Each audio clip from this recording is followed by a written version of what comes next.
제가 오늘 이 모임을 준비하면서 가장 많이 생각했던 게 어떤 거냐면 '왜 독자들이 써머신 모험을 그토록 좋아하는가.' 제 생각에는 100여 년 전에 활동했던 그 작가들 중에서 써머신 모험이 글이 쉽다. 근데 글이 쉽다고만 해서 또 인기가 있을 수는 없는 거죠. 정말 중요한 건 내용일 텐데 달과 육펜스도 그렇고 면도날도 그렇고 인간의 굴레에서도 그렇고 보면 이제 책 내용들이 대부분 그거잖아요. "인생에 정답은 없다." 이런 얘기죠. 어떤 길이든 네가 가는 길이 너의 길이 되는 거지 정해진 어떤 정답 같은 건 없다. 근데 그런 이야기를 읽다 보면 독자들이 좀 마음의 위로를 많이 받게 되는 것 같아요.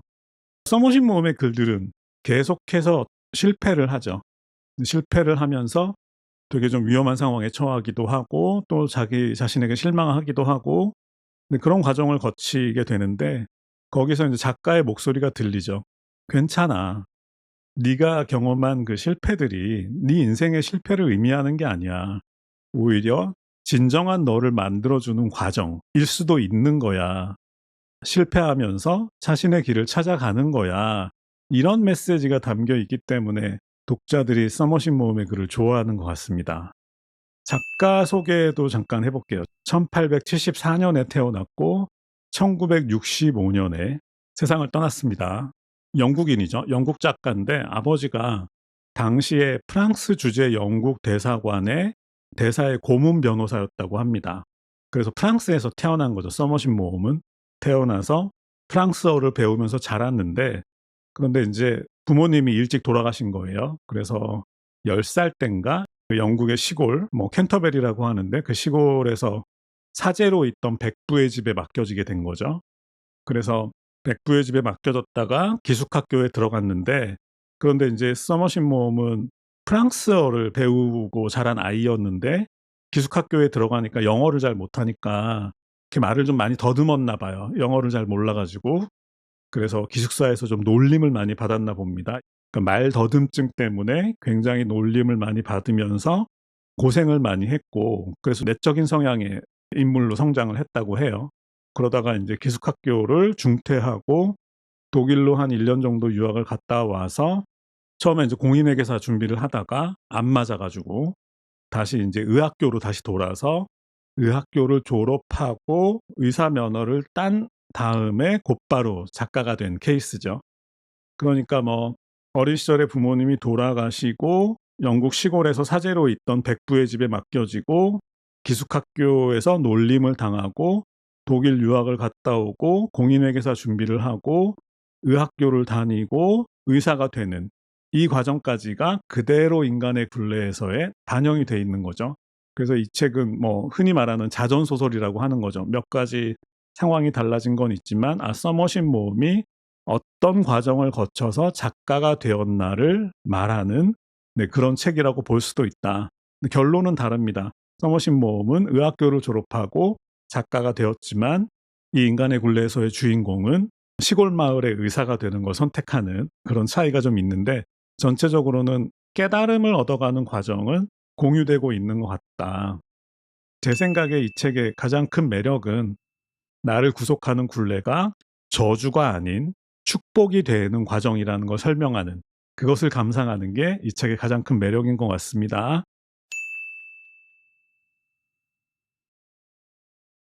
자, 줄거리 얘기를 해 보겠습니다.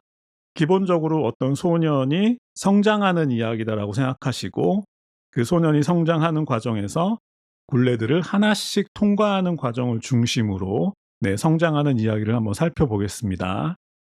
자, 어린 시절 얘기부터 좀 해 보죠. 주인공의 이름은 필립 캐리입니다. 아버지는 의사였고 그리고 아버지가 일찍 돌아가셨는데 9 살에 어머니까지 돌아가시면서 고아가 된 거예요. 고아가 돼서 시골 교회에서 사제로 있었던 백부 집에 맡겨지게 되는 거죠. 이 백부는 굉장히 완고하고 자기 중심적인 사람이었고 게다가 심지어 아이를 키워본 적이 없었기 때문에 필립이라는 주인공은 굉장히 이제 외로운 상황에 처해지게 됩니다. 여기서 인제 선천적인 굴레에 대해서 좀 짚고 넘어갈 수 있겠죠. 먼저 부모님이 일찍 돌아가셨으니까 고아라는 굴레가 있겠죠. 그리고 필립에게는 발이 기형이라는 굴레가 또 있습니다. 한쪽 발이 기형이어 가지고 절름발이라고 하죠. 그런데 이렇게 절뚝거리는 이런 아이는 기숙학교에 들어갔을 때 당연히 놀림의 대상이 됐겠죠. 금전적인 굴레도 굉장히 심각하게 작용을 했던 것 같아요.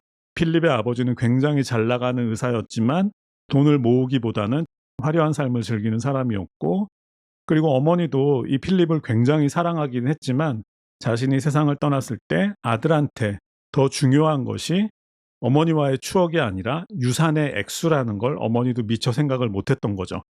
그래서 아버지가 굉장히 잘 나가는 의사였음에도 불구하고 두 분이 돌아가셨을 때 필립한테 남겨진 유산이 얼마 안 되는 거예요. 의학교를 졸업할 때까지 정말 검소하게 살지 않으면 버틸 수 없는 정도의 아주 적은 유산을 받게 되는 거죠. 이것도 이제 굴레라고 할 수 있겠죠.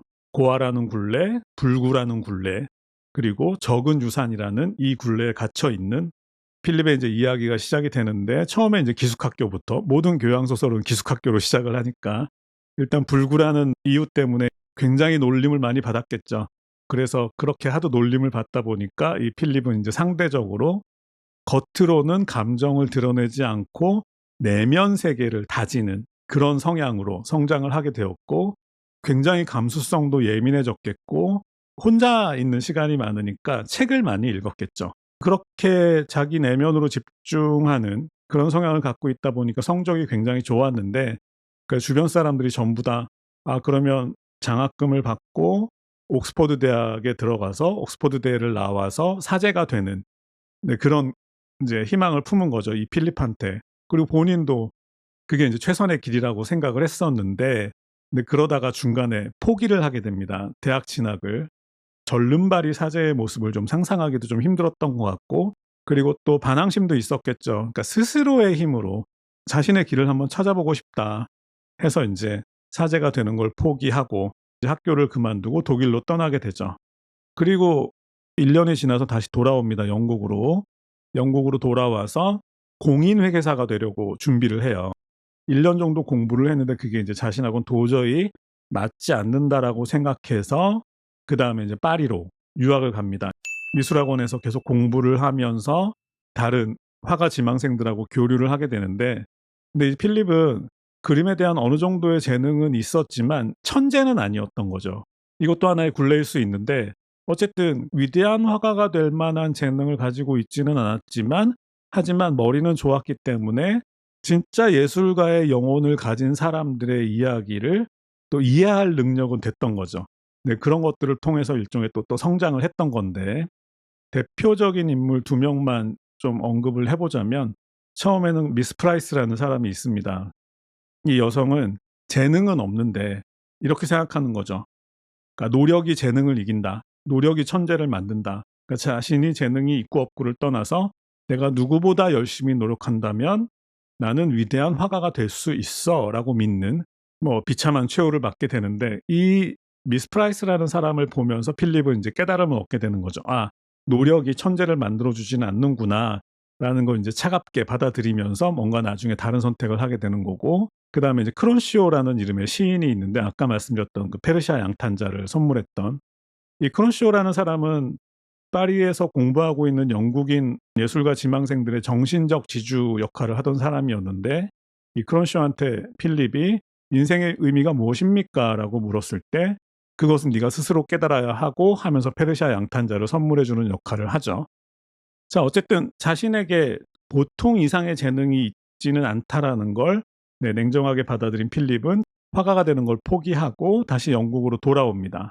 이제는 의사가 되기로 결심을 했는데, 필립이 의사가 되기로 결심한 가장 중요한 이유는 자기 스스로의 삶을 개척해 나가고 싶었는데, 필립이 생각하기에는 의사라는 직업이 거기에 딱 걸맞는 거예요. 그러니까 뭐 부자가 되겠다, 성공하겠다, 이게 아니라 필립의 어떤 인생의 목표는 전 세계를 돌아다니고 싶은 거였어요. 근데 그걸 할 수 있는 가장 유리한 직업이 의사였던 거죠. 의사 면허증만 있으면 월급을 많이 받지 않더라도 그 배를 공짜로 타고 전 세계를 돌아다닐 수 있는 거잖아요. 그래서 전 세계를 돌아다니겠다라는 그 목표 때문에 의사가 되어야지 결심하고 의학교에 들어가는 겁니다. 그런데 문제는 이제 조금씩 의학교에 적응을 해가던 중에 찻집 종업원으로 일하는 밀드러드라는 여자를 만나면서 한번 이제 커다란 이제 파도가 찾아오는데, 이 밀드러드는 얼굴은 예쁘장했지만 머리가 좀 텅 빈, 그 밀드러드를 상징하는 문장이 그거예요. 이 밀드러드는 거리에서 누군가와 이제 마주칠 때마다 그 사람이 걸치고 있는 뭐 옷이나 장신구의 가격을 다 알고 있는 거예요. 왜 하필이면은 모든 가격을 다 알고 있는 사람이라고 설정을 했을까 생각해 보니까 이런 것 같아요. 그러니까 밀드러드는 어떤 사람을 판단할 때 그 사람의 어떤 겉으로 드러나는 모습, 겉모습만 가지고 그 사람을 판단하는 그런 종류의 사람이라는 걸 표현하기 위해서 물건값을 잘 맞히는 여자라고, 네, 그렇게 설정을 한 것 같습니다. 게다가 이 밀드러드는 필립을 대놓고 무시합니다. 뭐 재미도 없고, 게다가 불구니까. 문제는 필립은 이 밀드러드한테 완전히 미쳐버리는 거죠. 이게 이성으로는 '이 사람은 나랑 안 맞아. 나 이 사람이랑 사귀면 후회할 거야.'라고, '좋을 게 하나도 없을 거야.'라는 걸 이성은 아는데 감정이 쏟아지는 거죠, 그 사람한테. 벗어날 수가 없게 되는. 딱 필립이 인제 그런 경우에 처하게 되는 거예요. 이것도 인제 굴레죠. 사랑의 굴레. 근데 그게 왜 그러냐면, 예전에 이걸 가지고 니체가 가장 멋있게 표현한 게 있는데, 어떤 거냐면 "감정이 말이라면 이성은 기수다. 이 세상에서 가장 훌륭한 말과 가장 훌륭한 기술을 생각해 보라.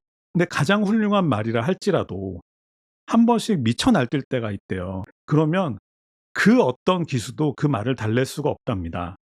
이게 인제 감정의 힘을 표현하기 위해서 니체가 했던 말인데, 그것처럼 필립은 상당히 이성적이고 체계적인 사람이었는데, 그런데 이제 밀드러드라는 여자를 통해서 감정이 흔들려 버리니까 그거를 이성으로 통제할 수가 없는 거죠.